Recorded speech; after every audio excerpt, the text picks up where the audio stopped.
This podcast is part of the Democracy Group.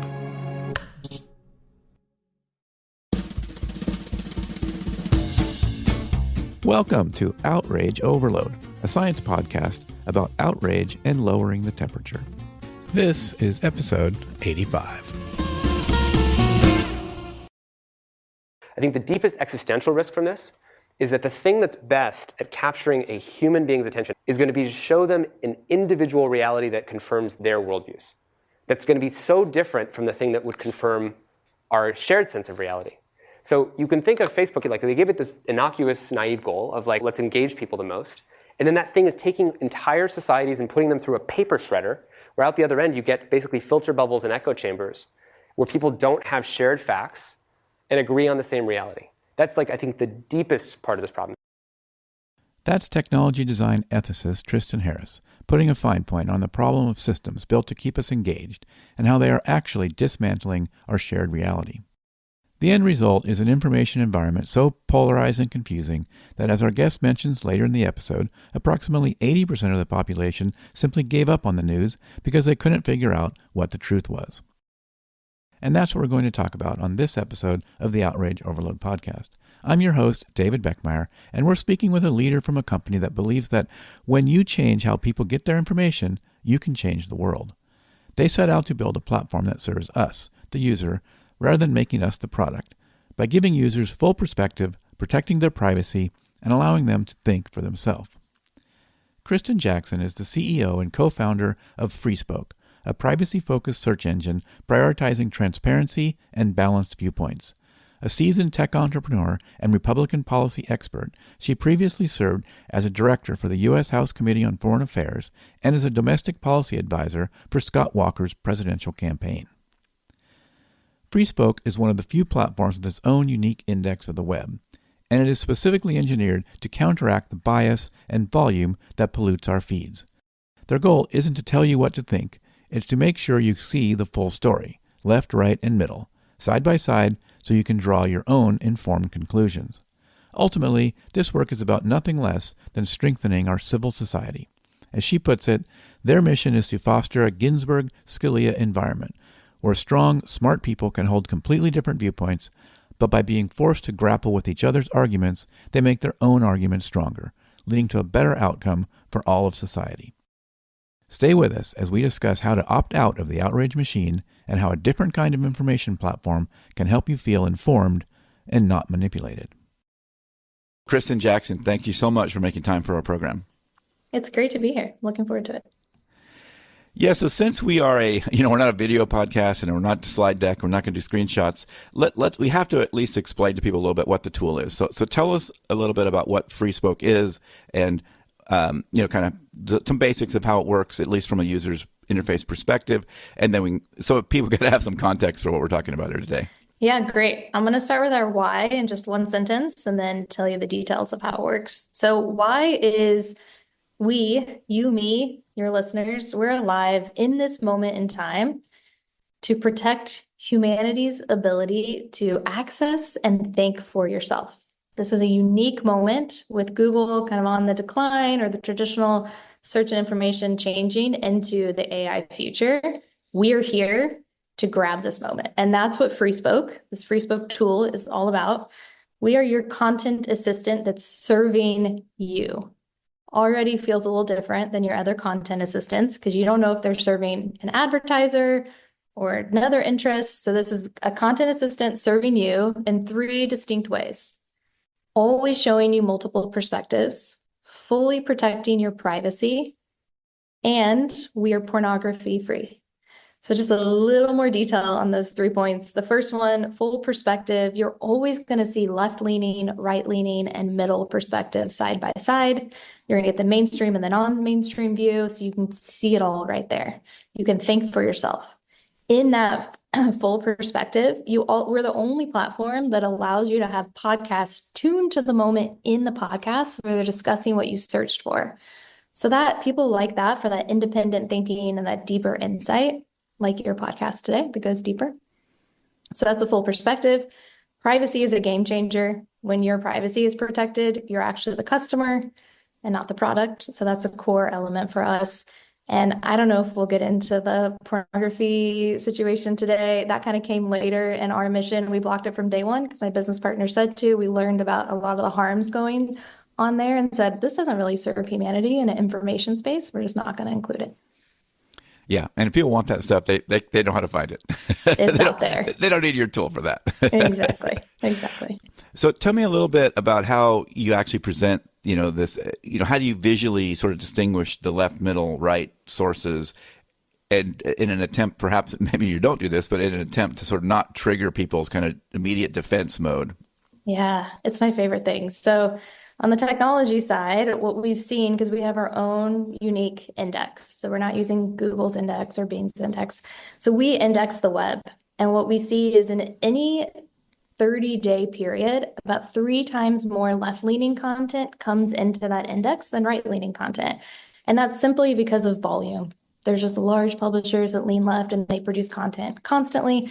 And so through our design, we take in all of that content and we ensure when you're scrolling through the news feed on any topic, you're seeing the different viewpoints side by side. So it evens it out.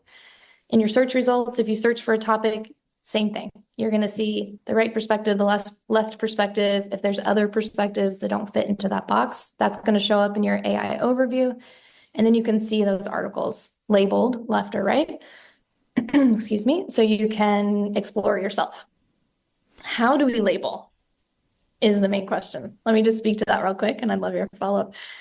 We don't want to be the purveyors of truth here because nobody trusts anything today. So the first thing we're going to get is, well, why should we trust you? How should we trust your labeling? So what we did is we use these widely established methodologies. AdFonts has one, Media Bias Fact Check, All Sides. They've done methodologies to label at the publisher level where these publishers lean. So out of the gate, in answer to user insights, we said, we can just help you navigate at the publisher level based on these widely established methodologies. Yeah, I mean, I'm sure because we have a pretty kind of tuned in audience that they have like 10,000 questions they want me to ask. So hopefully I'll get to at least some of them, and some of them they'll probably have to explore on their own. But, and so that triggers also a few questions for me as well. I mean, when you say things like Adfontes and Media Fact Base and stuff like that, I also get feedback and I hear from listeners about this that, they consider those sources themselves sort of biased, right? And there are also some, academic challenges to some of that too, because, and I know we've talked about this a little bit before, that trying to rate a whole publication is kind of hard because they're quality and their bias within can even move around a little bit. But anyway, just curious to get some of your thoughts on that kind of thing. I mean, you can't necessarily do anything about it, but I'm just curious how it's kind of worked into your thinking. They do everybody has a bias. I would argue you have a bias and right, I have 100%, a bias. So by taking the 3 methodologies and finding the overlap, we feel like, and we get arguments, right? People are like, Fox News isn't right anymore. Now it's left. It's like, okay, well, we're going to label Fox News right, and you can navigate from there. We want you to think for yourself. We're just helping the mom in Michigan who told us, I woke up and the United States had killed Soleimani, and I didn't know if we were going into World War III, and I had to rush out of the house to get my kid to school, and I read one article, and halfway through it was biased, and I didn't feel like I had information to keep my family safe. So when the facilitator said, well, when you have found something you trust, what have you done? And she said, well, when I read something from the right and something from the left where there's overlap, I trust it. So we're taking widely established labeling and helping you have that easy access to compare a couple sides and get to the truth. Now, to your other point, people want us to keep labeling. People love the labeling. That's the feedback we get. They come in and they see labeled content, and then there's some, we haven't labeled podcasts yet. And people say, why aren't the podcasts labeled? I want them labeled, so it's a positive feedback on the labeling, and people want more. They want it labeled at the author level, not the publisher. All of those are great opportunities ahead of us to go deeper, but there's a lot of value. And I'd love to give you one more example of where the publisher labeling helped, but I'll let you go if you have any questions. No, sure. You drop that in, and then I do have a bunch of questions, but I'll see how many of them I'm able to get to. Okay, I have this one example I love. So we were talking to I'm going to try to protect her identity, but an established California institution and this top researcher who's really established in researching search interface. And, she labeled herself as leaning left. And we said, I would love for you to rate our interface. Like, what do you think about it? And my favorite thing from this individual was she read through it and she said, your labeling isn't perfect because I read something from Fox News, which was, quote, surprisingly neutral, and you labeled it to the right. And what is so beautiful about that statement is if somebody on the right had told this individual, Fox News writes neutral reporting, there's no way she would have been able to hear it. And I understand that. But because we displayed it and labeled it, and it was easy to glance through, she, on her own accord, was like, surprisingly, like the New York Times and NPR would never tell me that Fox News ever writes something neutral. But because I could kind of go through it and see it for myself, I have a different perspective. Yeah, I mean, I recently spoke with a researcher on a related topic to that, where they did a bunch of exercises with a bunch of studies with participants where they took the labeling off, and they picked out, the article. They cherry picked the articles a little bit, but then they took off the labeling and asked, "Is this, who do you think did this?" And they would say Fox News, and it was it was Washington Post, and vice versa, and stuff like that, right? So yeah, as we mentioned earlier, that these publications aren't as black as much as in a box as people often think. And I do want to make one other comment, and you can add to it if you want to, but I would just want to make this comment sort of for listeners that, you said that in a month you'll get 3 times more left-leaning sources or information coming in than right-leaning. And I'm sure some people will hear that and say, well, that's an argument to explain how it's a plot from Hollywood or somewhere to just feed everybody this left-leaning information. I just wanted to say, that doesn't have to be that. You can have that conspiracy theory if you want, but it also doesn't have to be that, because if you think about journalism itself, right, and academia as well, it just attracts people that end up sort of being more left-leaning. And that's a different problem, and maybe we need to look into that. I think we should probably look into that and try to make those fields more open to people with broader perspectives. But some of that's just a natural consequence that those people there's more people that lean left in those fields. So I kind of want to say it's 100%. Probably not a big plot to try to indoctrinate your kids or something. I just wanted to quickly validate what you're saying. It is not. We're not seeing that there's some major problem there. We're seeing some large organizations are more left-leaning and they just have the capability to produce more content. And so we even it out for you. Yeah. Well, and something that I wanted to say there too, I think it was Drew Steigerwald from 1440 who was talking about how, his argument sort of against, or at least that this is not a solution in itself, this idea of, well, I take something from the right and take something from the left, and therefore my problems are solved. He was kind of saying, well, if I take something that's not very good quality from the left and I take something that's not very good quality from the right, am I really any better informed, or do I just have more garbage coming in? So I guess I want to let you talk about that a little bit. And when you talk about labeling, is there also some kind of a quality rating as well? Right now, we aren't going any deeper on labeling because as a user, you want sugar. You want to quickly get to your answer. You want a tweet level of context there generally. And so what we do is we help you easily get there without bogging you down with labels. People are asking for more labels, we'll get there.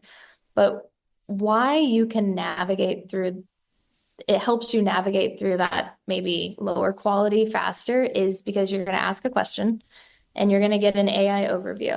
And what we're doing through that overview is we're taking all of that content, right, left, middle, mainstream, non-mainstream, and content from within podcasts. And we're finding where there's overlap, where multiple perspectives are saying the same thing. We pull that into a consensus section. So I think that's really the difference is you have the whole web index at your fingertips. Pull it up, find consensus, and then a perspective breakdown. Oftentimes it's not even politically motivated perspectives. It's just different perspectives. And so you'll see that broken down and each one is cited. So you can see, well, where is this coming from? What's the context for it? That really helps you navigate information quickly. Right. And then again, there's so many questions, but before we get too far off the rails on some of those, I know you kind of touched on this with your answers so far, but I wanted to just ask more explicitly, sort of who is this is this tool for? Like, is Freespoke more for the person who kind of wants more news, or maybe for that person who is avoiding news? It's a tool. It's for three different types of audience. So one is just people who want the full story. If you're a person out there and you're like, I want to get information on what's happening and I want the full story. I don't want to get stuck in the echo chamber, as you've talked about with some of your other guests. I don't want to be manipulated either for my data, to be served ads, or if somebody has some political motivation, and I want to think for myself. So that early adopter, we really get people who come in who say, I'm actually pretty good at this already, Kristin. I know how to break through an echo chamber. I know which side. And what's so fun for me, I've had two individuals on each side of the political aisle say, I thought I was really good at it, but now that I get my information from Freespoke, I was still in an echo chamber. I didn't realize. So those people love our platform. There's about what we see. I'm curious if you have a different statistic, but I haven't found a perfect study, but we see about 20% of people have stayed really engaged. They've studied, they get their information, they debate these topics. And then there's about 80% of the population is like, I have to be honest, I gave up. I stopped following it because I wasn't getting value and I couldn't figure out what the truth was. And so I actually stopped. So we serve both the 20% because they love having that better disagreement, that better debate when you can see the full story right there. And the 80% comes back through Freespoke because they're like, oh, this is so rewarding to be able to get information, see the full perspective, and move on and feel informed and not manipulated. So those are the people we serve. Additionally, quickly, we serve businesses. So if you produce content, we provide the search bar in your product. So it consumes all of your written and audio content and synthesizes that into consensus and perspective breakdown for your user base. So we serve businesses. And then we serve nonprofits. So serving folks who really are trying to fight through polarization, help people see disagreement and disagree smarter. Interesting. That's awesome. So I think that leads me to a question that maybe it's too early in the conversation to have, but I think it just takes me there. So I wanted to just talk about, with Freespoke, what changes do you hope to see in people, and maybe even how do you hope Freespoke maybe changes our civil society? I think how we as a company are building Freespoke is to change the world. When you change how people get their information, you can change the world. And I can't wait for this world when this brilliant I almost said it, California institution researcher comes around and is working with people who she couldn't see before just because there was just such a divide. The brilliance that comes into environmental policy, the brilliance that comes into immigration policy, because you can see each other. It goes into a Ginsburg-Scalia environment. Those individuals completely disagreed. They were not ever going to propose the same policy. But when Scalia passed away, Ruth Bader Ginsburg said, he was my best friend. And when I read his briefs before I published mine, I would have to go back and rewrite and make them stronger. So she didn't take Scalia's viewpoint, but her arguments on her side got stronger and better. And the outcome for society was stronger and better. So that's what Freespoke is allowing society to do again. The opportunity is endless when we can see each other, disagree smarter, and have better outcomes. Well, I hope that's true. I'm way more optimistic today than I believe my host is. Yeah, we're well, I mean, it doesn't help to be a person that actually spends a lot of time on social media for sort of research purposes, and you get to see those conversations and see what sort of the world sees. The cesspool. Mm-hmm. Yeah. So, on this show, we've talked about some other tools. We've talked about 1440. We've talked about other web with the founders of those products, and people often talk about ground news. So how does Freespoke kind of fit in this landscape? Mm-hmm.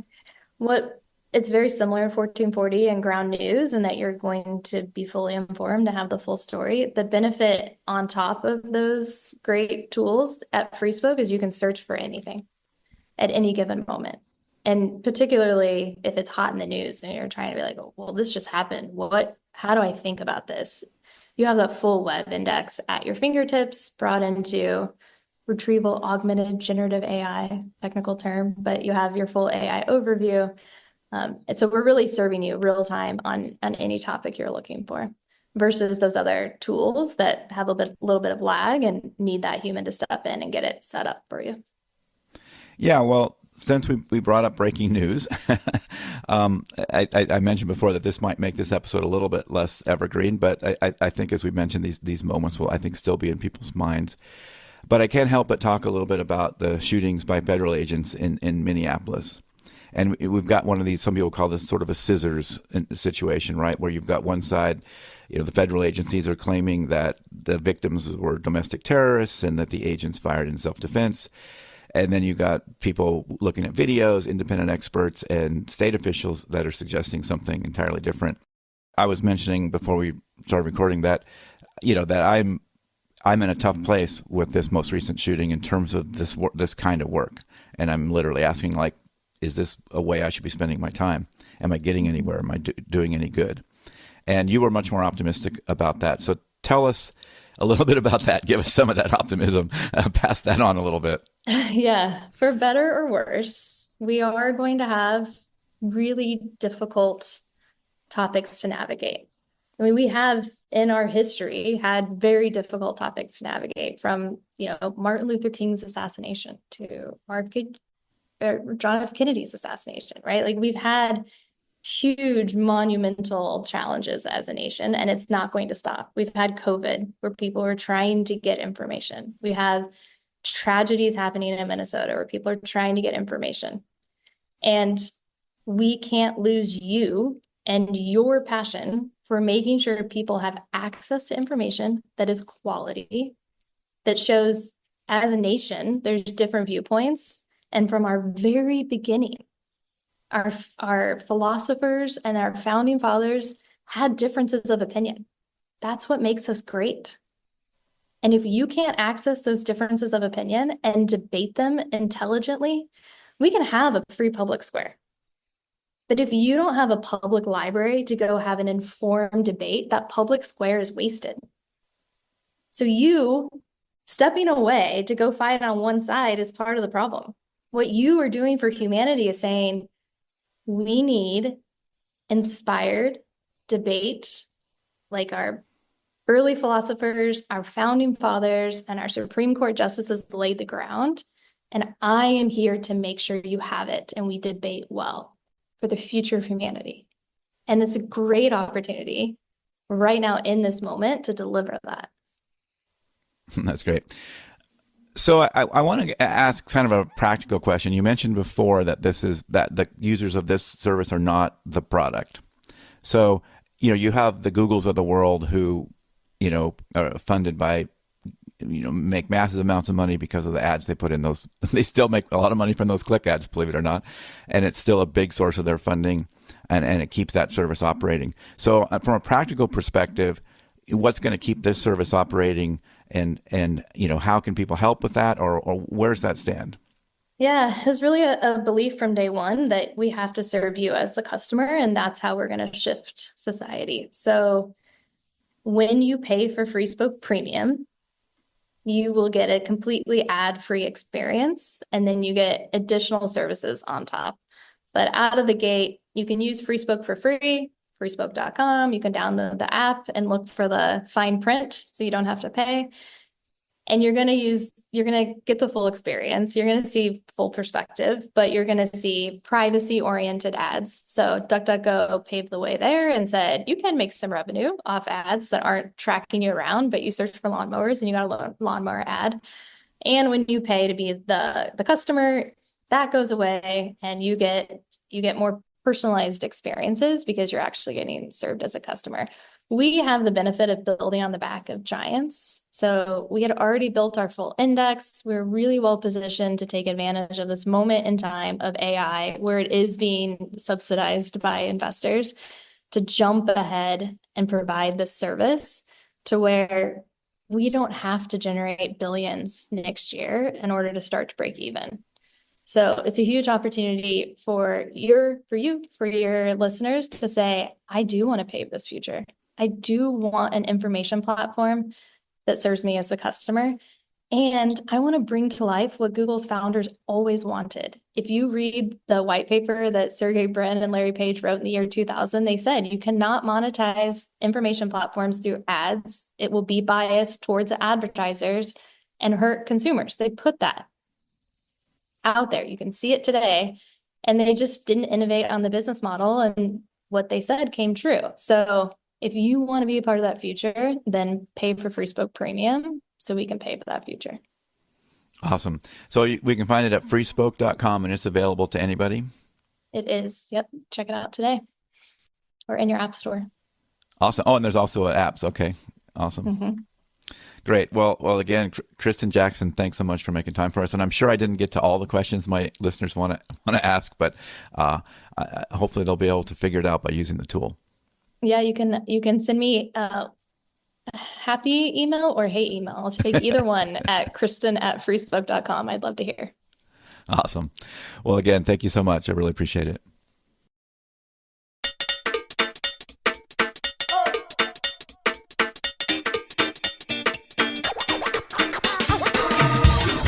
That is it for this episode of the Outrage Overload podcast. For links to everything we talked about on this episode, go to outrageoverload.net. Outrage Overload is a Connors Institute podcast. The Connors Institute for Nonpartisan Research and Civic Engagement at Shippensburg University works to disseminate high-quality, nonpartisan information to the American public around issues of societal well-being, democracy promotion, and news literacy. If you found this episode valuable, please share it or leave a review. It really helps. Thanks for listening, and I'll catch you next time.